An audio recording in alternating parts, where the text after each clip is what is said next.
흔히 어떤 사람은 컵에 물이 반 담겨 있을 때 물이 반밖에 없네 이렇게 이야기하는 사람이 있습니다. 반면에 어떤 사람은 아직 반이나 남아있네, 다 먹은 줄 알았는데 아직 반이나 있구나, 이런 사람이 있어요. 똑같은 걸 보는데 전혀 다른 반응이 있는 거죠. 뭐야 이거 반밖에 안 남았잖아, 이런 사람이 있고, 그래도 아직 반이나 남아있네, 이렇게 이야기하는 사람이 있습니다. 그 두 사람이 똑같은 삶을 살 수는 없을 거라는 것을 우리는 알죠. 그렇죠? 그 두 사람이 똑같은 삶을 살 수 없다는 것도 우리는 알게 됩니다. 벌써 입에서 나오는 말이 다르고 그 말이 우리의 삶을 이끌어가는 우리의 삶의 자리가 같을 수가 없어요. 그러면 우리는 반이나 남았다 이렇게 이야기하면서 긍정적인 태도를 가져야 하느냐? 그것도 필요하겠죠. 근데 신앙은 긍정적인 태도를 갖는 것이 아니라 순종의 태도를 갖는 것입니다. 이게 비슷한 것 같은데 전혀 다른 것입니다. 우리는 예수님을 믿으면 사람이 좀 긍정적으로 변해야 된다, 사람이 좀 긍정적으로 살아야 한다, 이렇게 생각해요. 그래서 우리가 그렇게 살려고 또 나름 노력도 해요. 그런데 성경은 우리에게 긍정적인 삶을 살아라, 긍정적인 태도의 사람이 되라라고 가르친 적이 없어요.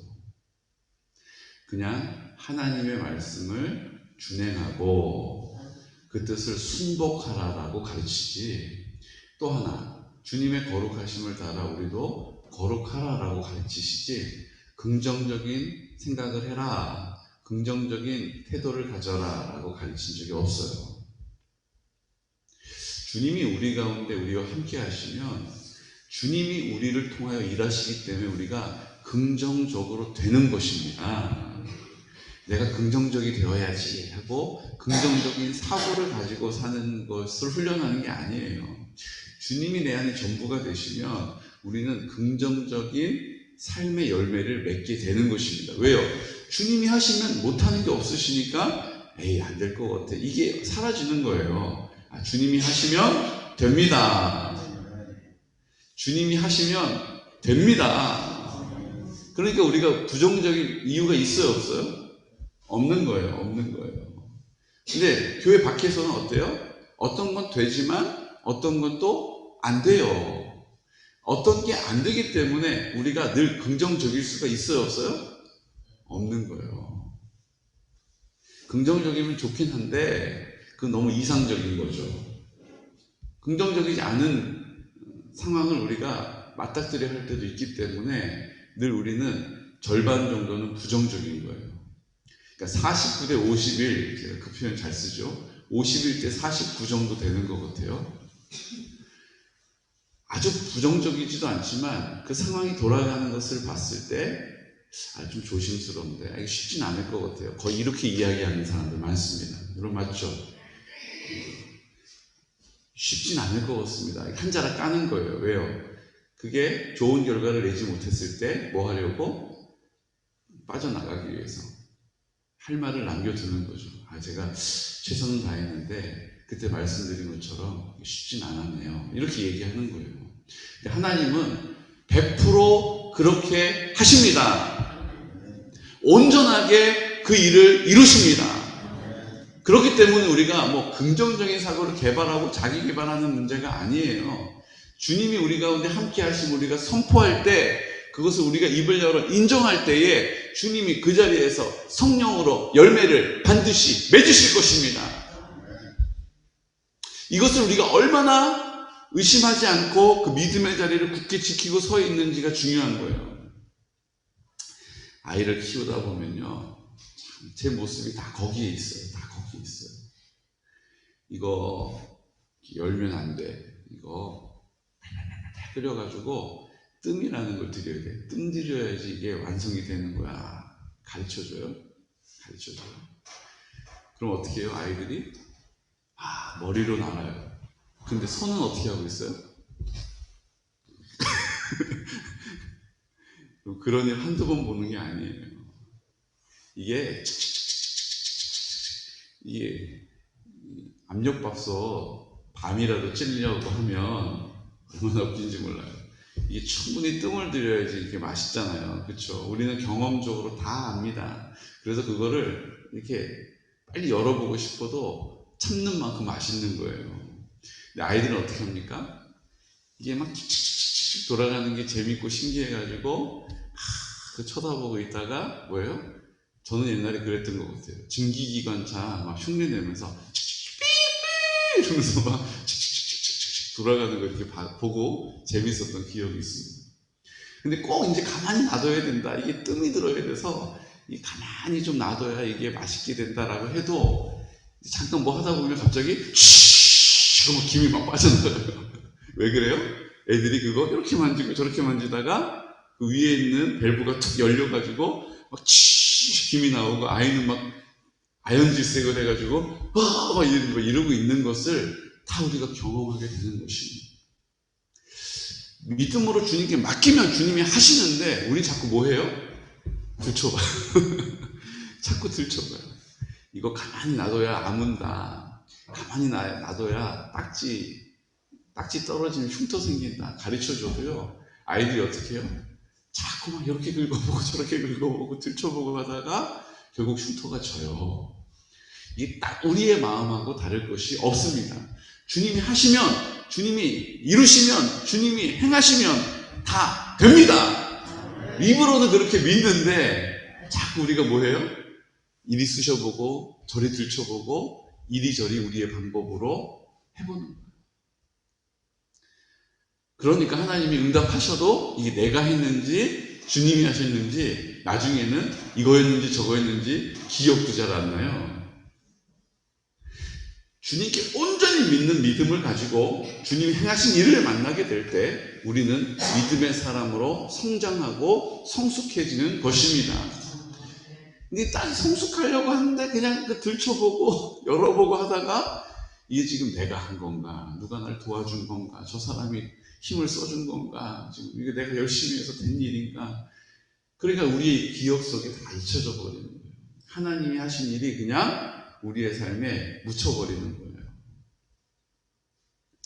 사랑하는 성도 여러분, 주님이 우리를 끝까지 용서하십니다. 주님이 우리를 끝까지 사랑하십니다. 주님이 끝까지 우리를 용납해 주세요. 저는 베드로를 보면서 딱 베드로가 그런 스타일 아닙니까? 절대로 이거 뜸들여야 되니까 들춰보지 말아라. 예, 제가 절대로 안 하겠습니다. 제가 여기서 꽉 지키고 있겠습니다. 근데 조금 있으면 어떻게 돼요? 뭐 소리가 나는 그런 모습이 베드로의 모습이고 또 우리의 모습 아닙니까? 예수님이 너 다구르기 전에 3번 나를 부인할 거다 이렇게 얘기하셨어요. 근데 성경에는 그대로 됐어요. 하나님 말씀대로 됩니다. 그런데 아쉬운 점이 있어요. 주님이 그렇게 하신 것이 베드로가 3번이나 주님을 부인하고 저주했던 나쁜 사람이다라는 것을 드러내시려고 한 게 아니에요. 우리는 기억해야 됩니다. 주님이 3번이나 베드로에게 돌이킬 수 있는 기회를 주셨다라고 믿으시기를 축복합니다. 똑같은 상황을 우리가 볼 때 베드로 참 믿음이 이렇게 없는 사람이구나. 베드로 이렇게 참 나쁜 놈이구나. 우리가 그렇게 보지 않고 주님께서 3번이나 베드로에게 기회를 주셨구나. 저는 우리가 같은 것을 보더라도 믿음의 눈을 들어 주님의 시선으로 바라보는 은혜가 있으시기를 축복합니다. 우리가 사는 게 아니에요. 자꾸 우리는 우리의 시선을 주님의 시선으로, 우리의 손길을 내가 자꾸 뭘 하던 게 아니라 주님의 손길로 바꾸어 드리는 것이 우리의 사명입니다. 내가 가는 것이 아니라 주님이 나를 통하여 가시도록 내가 그 자리를 구별하는 것이 믿음의 사람인 것입니다. 내 말하고 내 하고픈 대로 하고 내가 가고 싶은 대로 하고 참, 세상에 그런 사람이 한두 명입니까? 저부터도 그런데 누구한테 뭐라고 할 수 있겠어요? 주님은 그런 사람들 보시면서 어떻게 하세요? 나 이제 그만해야겠다. 나 너무 힘들다. 나 이제 그만하려다. 이제 지쳤다. 이렇게 얘기 안 하신다는 거예요. 끝까지 기다리시고, 끝까지 사랑해 주시고, 끝까지 용서해 주시고, 제가 아멘 할 때까지 하는 거죠. 끝까지 용납해 주시는 거예요. 그 주님이 어디 계신 거예요? 내 마음에 나와 함께 하시는 거예요. 그럼 뭘 두려워할 게 있겠어요? 그 주님이 나와 함께 하시는데, 그 주님이 나를 그렇게 오늘도 바라보고 계시는데 뭐가 문제가 있냐고요. 여러분, 담대하시기를 축복합니다. 여러분, 우리는 그런 의미에서 이미 승리한 거예요. 왜요? 이겨는 싸움을 싸우니까 승리한 거죠. 싸움이 왜 우리에게 두려움을 줍니까? 이 싸움에서 질 수도 있다라는 경우였을 때문에 그래요. 근데 주님이 이미 다 이겨놓으셨기 때문에 이 싸움의 결과는 이미 결정된 것입니다. 근데 뭐가 두려워요? 뭐가 염려돼요? 주님이 날 사랑하시겠다고 하시는 그 뜻을 이루셨는데 우리가 그 과정 가운데 뭐가 문제가 있겠습니까? 우린 자꾸 우리가 바라보는 것이 습관이 되다 보니까, 우리가 지금 뭘 하다 보니까 이게 내가 안 하면 안 된다는 생각을 갖게 됐기 때문에 내가 움직여서 가지 않으면 아무도 그 길 가주지 않아요. 그러니까 자꾸 우리는 뭐예요? 내가 내 중심적으로 내가 주도권을 가지고 사는 것이 당연한 세상에 발을 디디다 보니까 신앙도 그렇게 살아야 하는 줄 아는 거예요. 신앙생활도 그렇게 해야 되는 줄 알고 오해한 것이죠. 그 오해를 갖고 공동체 안에 들어와서 그렇게 하지 않아도 살 수 있다, 그렇게 하지 않아도 하나님의 은혜가 있다는 것을 나보다 먼저 그 믿음의 길을 걸어간 사람들을 보면서 그 지체들을 통하여서 확신하게 되고 그 길을 시도하게 되는 줄로 믿으시기 바랍니다. 주님이 나를 오늘 연단하셔서 사용하시고 부르신 이유는 뭐예요? 그 연약한 자들에게 나를 통하여서 그 본을 보여주시려고, 주님이 이 땅 가운데 하셨던 것처럼 오늘 나를 통하여서 그 일을 행하여 가시려고 나에게 은혜를 주시고 나에게 하나님의 사랑을 부어주고 계신 줄로 믿으시기 바랍니다. 그렇기 때문에 우리의 매일의 하루는 기대가 되는 거예요. 주님이 오늘 어떻게 일하실까? 주님의 손가발이 되어서 주님의 동역자가 된다는 것을 그냥 우리의 구호처럼 외치는 것이 아니라 우리의 마음에 새기고 우리의 삶에 확인하는 은혜가 있으시기를 예수 그리스도 이름으로 축복합니다.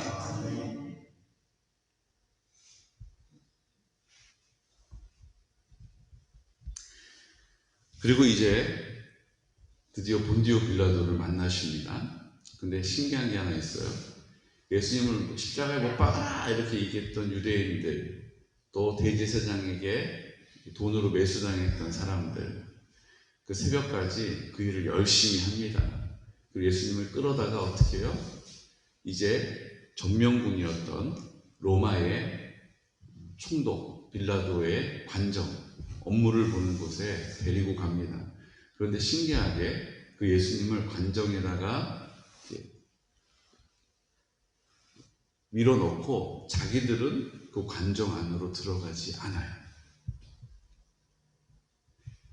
성경 나오지 않습니까? 그들이 예수를 가야바에게서 관정으로 끌고 가니 새벽이라. 새벽까지 예수님이 밤새도록 지금 신문당하고 고통당하신 거죠. 그들은 더럽힘을 받지 아니하고 유월절 잔치를 먹고자 하여 관정에 들어가지 않았다고 기록합니다. 왜 관정에 들어가지 않았냐면 유대인들은 유월절을 준비하면서 부정한 일을 하면 안 되는 거예요. 부정한 일을 하면 그 회중 안에 들어가서 음식을 함께 먹을 수 있는, 함께 예배 드릴 수 있는 기회를 박탈당합니다. 그러니까 이것은 엄청난 위협이 되는 거죠. 불이익이 되는 거예요. 그러니까 예수님을 그 관정에다 밀어놓고 자기들은 관정 안으로 걸음을 옮기지 않는 것입니다. 왜요? 자기 나름대로의 신앙의 기준을 따라서 자기의 방식으로 주님을 섬기는 거예요. 우리도 우리의 방식을 따라서 주님을 섬길 때가 있습니다. 난 기도 이렇게 해. 누가 뭐라고 해도 난 기도 이렇게 해. 자기 스타일이 있는 거예요. 누가 뭐라고 해도 난 말씀을 이렇게 읽어. 누가 뭐라고 해도 난 신앙생활 이렇게 해.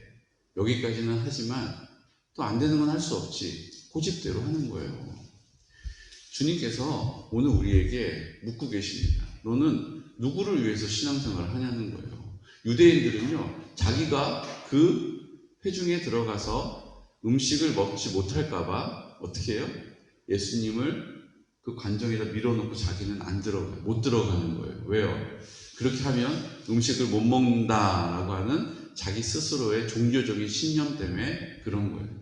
나는 먹어야 되는 거예요. 나는 손해보면서는 안 믿겠다는 거예요. 나는 손해보면서는 신앙생활 손해보는 것까지는 안 하겠다는 거예요. 우리도 그럴 때 있지 않습니까? 내가 손해가 된다면 되게 인색해져요. 주님을 위한 길인 건 알지만 나에게 손해가 된다고 그러면 굳이 그 길을 가고 싶지 않은 거예요.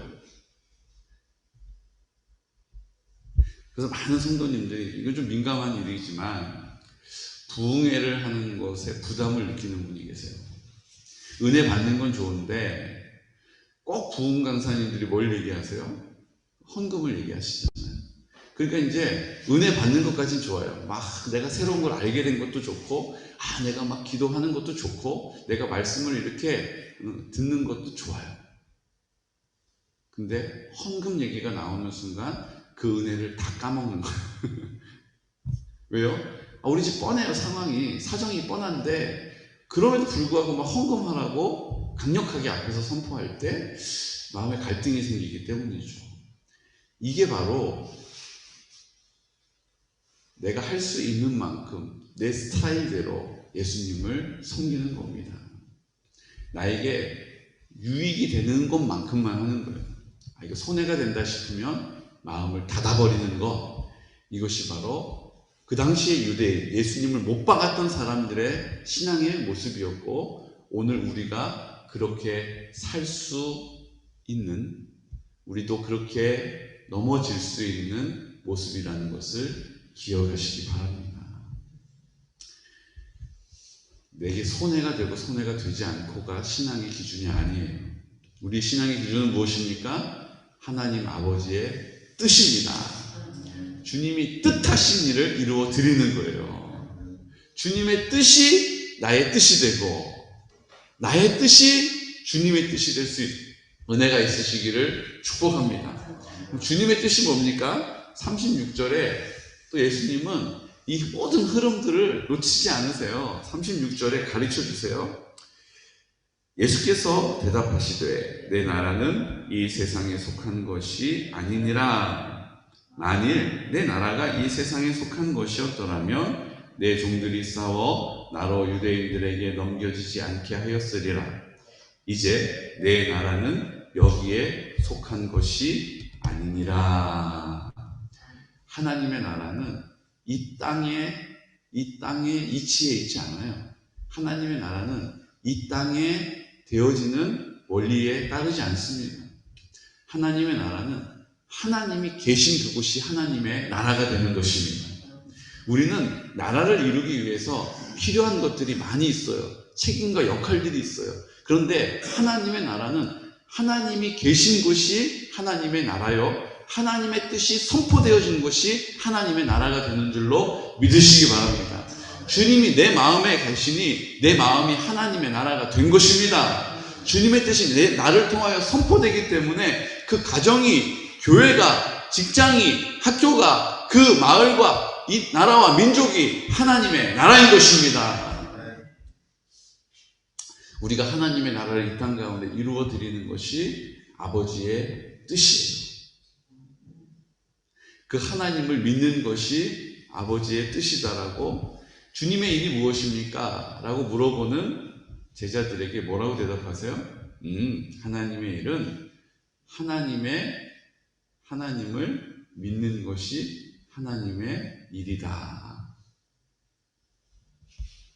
하나님을 믿는 것이 하나님의 일이래요.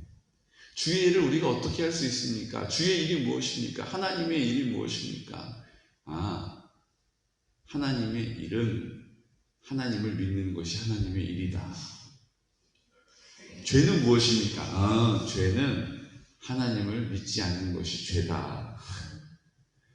모든 것이 다 같은 흐름 안에 있는 거예요. 하나님을 믿는 것이 하나님의 일을 하는 것입니다. 하나님을 믿지 않는 것이 죄입니다. 하나님은 뭘 믿는 것입니까? 하나님의 나라가 이 땅 가운데 나를 통하여 하나님의 사랑이 가득 채워져서 그 하나님의 은혜로 흘러가서 하나님의 나라가 이 땅 가운데 우리의 심령 가운데 시작된 나라가 이 나라와 민족 가운데 회복되는 것이 하나님의 뜻인 줄로 믿습니다.